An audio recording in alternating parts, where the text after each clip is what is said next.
भगवती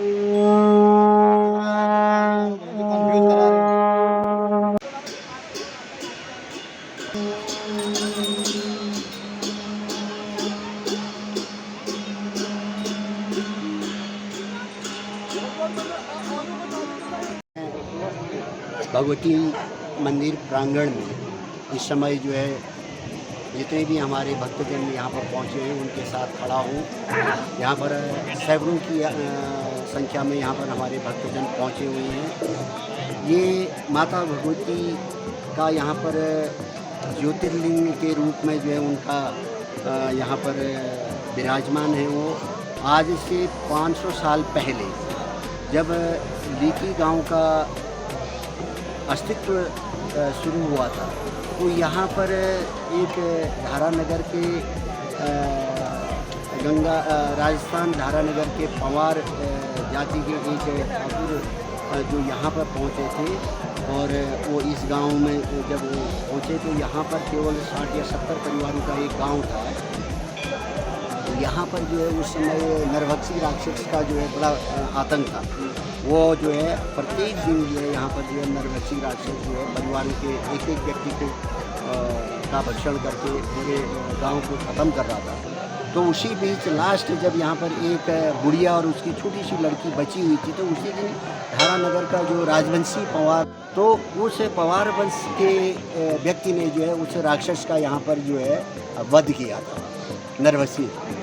और जब उसका वध किया था तो उन्होंने उस बुढ़िया और उनकी लड़की को एक धर्म दिया था कि हम जो है यहाँ पर अपने निश्चित समय पर हम आएंगे और पुनः जो है यहाँ पर जो है अपना कार्य प्रारंभ करेंगे। तो लगभग 3-4 साल के बाद जो है वो पंवार जो है अपने राजवंशी परिवार के यहाँ गाँव में आया था। उनकी पुत्री का नाम जो था बुढ़िया की पुत्री का नाम था लीतिका। तो जब पंवार वंश का जो राजकुमार था यहाँ पर पहुँचा तो उन्होंने फिर उस बुढ़िया की लड़की लीतिका से जब शादी करी उसी दिन से इस गांव का नाम लीती पड़ा। यानी कि लीतिका के नाम से ही इस गांव का उदय जो है लीती के नाम से। राजवंशी पंवार ने जब लीतिका से शादी करी तो उनके 2 पुत्र हुए जिनका नाम था जयदेव पंवार और जगदेव पंवार। तो जो बड़ा लड़का था वो देवी का बहुत बड़ा भक्त था, बहुत बड़ा भक्त था। जैसे आप और हम लोग देवी के भक्त हैं, वो बहुत बड़ा देवी भक्त था। तो एक बार उस बच्चे के मन में ये हुआ कि माता भाद्र मास की अष्टमी के दिन मैं जो है कोट भ्रामरी मंदिर में जाके वहाँ पर जो है माता के मंदिर में जाके मैं पूजा अर्चना करना चाहता हूँ। तो जगदेव पंवार और लीतिका ने अपने बच्चे को मना नहीं किया।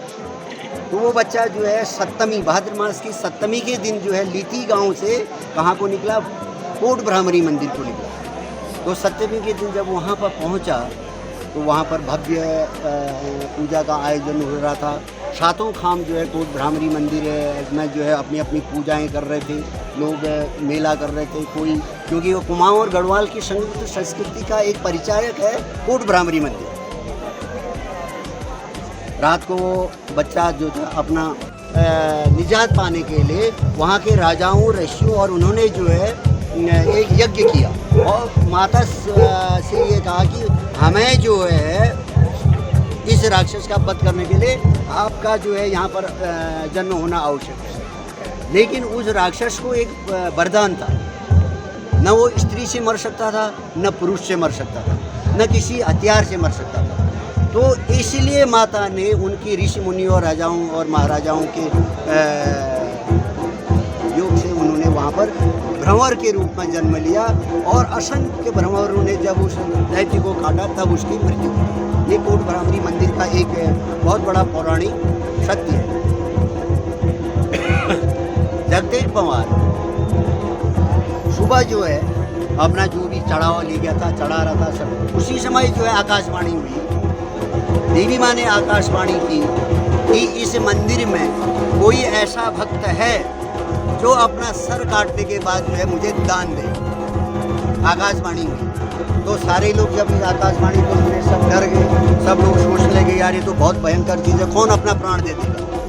तो यहाँ लीती गांव से पंवार वंशी जो बच्चा था जगदेव पवार, जब उसने ये बात सुनी उसने शहर से स्वीकार किया कि मैं, हाँ माँ, मैं जो है अपनी गर्दन काट के आपको दान दे सकता हूँ। तो सारे लोग हस्त रह गए, वहाँ पर देखते रह गए कि भाई ये बच्चा कौन है, कहाँ का है, क्या है, इसलिए जो है तैयारी कर दी। तो वहाँ पर मंदिर का जो निर्णायक मंडल था, उन्होंने वहाँ पर एक तांबे की परात रखी, चमचमाती हुई एक कुकरी रखी और कोरा कपड़ा मीन्स सफ़ेद कपड़ा रखा गया। आकाशवाणी के अनुसार जैसा था वो बच्चा वहाँ पर गया, उसने अपनी जो है चमचमाती कुकरी पकड़ी और अपने सर को धड़ से अलग कर दिया। तो मज़े की बात ये थी, जब उन्होंने सर और से अपना धड़ अलग किया, उस वक्त जो है धड़ तो ज़मीन में गिर गया और सर जो है ऑटोमेटिक किसमें चले गया, तांबे की परात में चले गया। और मज़े की चीज़ ये हुई, जब कटा हुआ सर तांबे की परात में हंस रहा था और धड़ क्या कर रहा था, दिल झूल रहा था। तो सब लोग उन्हें, अब उसके बाद जब उन्होंने अपना बलिदान कर दिया तो उनके ऊपर सर और धड़ को ढकने के लिए कोरा कपड़ा, यानी कोरा कपड़ा मतलब सफ़ेद कपड़ा, और ऐसी माँ की शक्ति थी, उस पे सर और धड़ को कटने के बाद भी उस सफ़ेद कपड़े पर एक भी खून का लाल निशान नहीं था। उसके बाद फिर पुनः आकाशवाणी हुई, माँ ने अपने दर्शन दिए वहाँ पर, कोट भ्रामरी माँ ने, और कहा कि भक्त तू जिस गांव से तू आया है, मैं एक विसर्जन होता है तो इसका मतलब आप ये है कि माता अब कहाँ जा रही है, मायके से अपने ससुराल। उनका ससुराल कहाँ है, कैलाश। वो किनकी अर्धांगिनी है, देवों के देव महादेव, शिव और पार्वती का आपने नाम सुना। तो ये सब चीज़ें हैं। और हाँ, तो उसके बाद वो बच्चा जो है, जब माँ प्रकट हुई, फिर वो उन्होंने धड़ उठाया, वो फिर बच्चा जो है जैसा था वैसी ही हो गया।